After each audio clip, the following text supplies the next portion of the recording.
How multiple economic challenges have no doubt rocked the country in the last couple of months, despite the government's adoption of policy reforms like fuel subsidy removal and the exchange rate unification. On Thursday last week, President Bola Ahmed Tinubu at the 142nd National Economic Council meeting gave all state governors 7 days to provide concrete feedback on their plans to rev up food production in their states.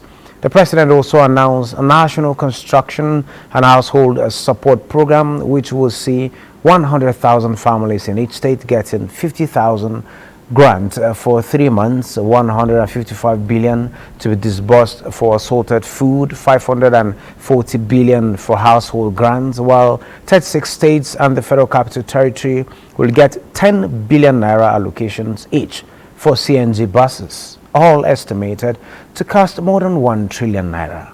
That brings us to our conversation today with an economist and policy analyst, Aliyu, Ilias, who will be giving us an economist view on the president's plan. It's good to have you join us in the studio at this time. Thank you for having me. Great. 7 days ultimatum for the states to provide concrete feedback on their plans to rev up food production in their state. What do you make of this in addition to other interventions that have been made before now? I think it's a good one that the president is now seeing governors as critical stakeholders that need to be responsive and responsible for a lot of things happening in the Nigerian economy.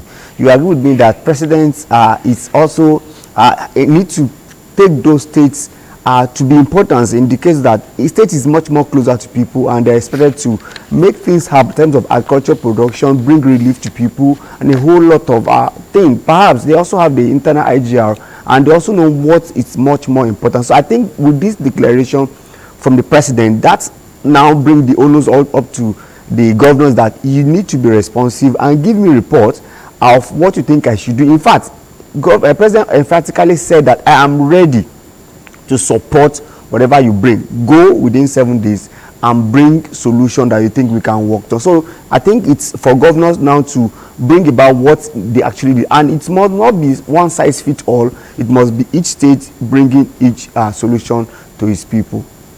Yes, before now, the president of the Federal Republic of Nigeria has given several ultimatums in terms of food production, talking about declaring a state of security in the food sector. A whole lot of palliatives have rolled out. Farmers' interventions from other sectors have also been rolled out. What impact should we expect? Yes, there's the issue of insecurity is still there, but where is the place of technology in all of this? Right, having declarations of emergency since June 13, 2023 by the president, by now we were thinking there will be food sufficiency to an extent, because we were expect that there would have been an irrigation through dry season, all season farming and up till now. But the challenge is a much more food supply chain, and that's why we said it's important that those states also key into this CNG, because the food supply chain has to do with the transportation. It's not enough to have food in Bauchi, in Kano, in Sokoto, or any other part of Nigeria. But the major thing is that how do we transport those food down to the consumers that need in need of it? You know, so the transportation is the major problem, and this is the challenges that came about the first subsidy removal. So I think the state needs now to be much more concerned about creating more feeder road, creating a possible way to bring about CNG so that this food can be transported with CNG, because with PMS, most business people, most farmers cannot afford the transportation. Perhaps if they even afford it, they will transfer the cost to the consumer. So I think it is time for state to also look into that. And also in creating CNG buses, I think government needs to be also be carry private sector along, because the major people that need CNG, it's much more of a commercial driver. If a commercial driver, if only 10% of commercial drivers in Nigeria convert their vehicle to CNG, but before you know, it will actually have a positive externalities to our consumers. So I think the major thing is that we should look at those private sector and actually work with them. So, Mr. Elias, you're saying as it is presently in the country, we have food sufficiency to a large extent, but it is moving these food items from the farm gate, from the farmhouse to the marketplace, and the purchasing power is an issue?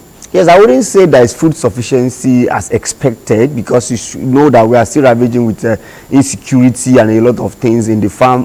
A lot of things to do to encourage them. However, the major challenges of purchasing power now is the issue of transportation. You even for normal commuter, if you want to move from one place to the other, it's very, very expensive compared to a 40-feet container that will contain food or commodities from one point to the other. I think that is a major thing. And if president really want to solve the challenge of food security, he should look at the food supply chain itself, which is the major problem. The problem of transportation, the cost of energy to transport food from one point to the other. Okay, the president also announced some sort of palliatives to about 100,000 families in each state. You're talking about beneficiaries getting 50,000 naira each, and cumulatively for 3 months. How do you see this going out to help the food shortages, the purchasing power, and also the transportation challenge you've mentioned, as we look forward to the rollout of the CNG buses? Well, looking at the current challenges that virtually most households now face, I think it's a good intervention from Mr. President. That shows that he's sensitive and he's aware that people are actually facing a lot of problem. But looking at 100,000 people in 36 plus FCT, that's about 3.7 million. It's still not enough than to or compared to doing other things that will help. Majorly, we always discourage people getting money, directly, because in the long run it won't really solve the problem. It will only be an immediate intervention or a short-term solution. We are looking at medium-term solution and long-term solution that will bring much more. Look at the federal government expending 1 trillion for this packaging as a whole. Imagine if this is expended on maybe the CNG, whereby we are infrastructure for every local government. So it's a good intervention, and it's going to relieve people to an extent, but we need much more medium-term and long-term solution. Okay, I also understand clearly that there's been a whole lot of efforts to put together, to feel an impact of some of these interventions. But what's that missing link in terms of, boosting food production as it's supposed to be at this time? Right, I think we should start to imbibe a bottom-up approach to our challenges, because if you are doing one size fit all, it becomes a problem. Like now, government is giving out 10 billion to each state. They are going to do the same thing at the same time. But meanwhile, some states' problems might be to purchase tractor. A good example is Niger State. When they are sharing FAC money, discover that our mainstay in Niger State is to boost agriculture. They went ahead and actually purchased a tractor. If somebody in a fish area like Bayelsa, problem might not be tractor problem, it might be how to fish better. And that's why we must look at our 774 local government and look at the poverty reduction program that could fit that environment and that could boost their income and make people know to be up and doing and bring development in the long run. We must not use one size fits all for Nigeria. We must look at peculiar issue and solve it as it were. Let me ask you a personal question. Do you own a farm? Do you participate in any form of farming?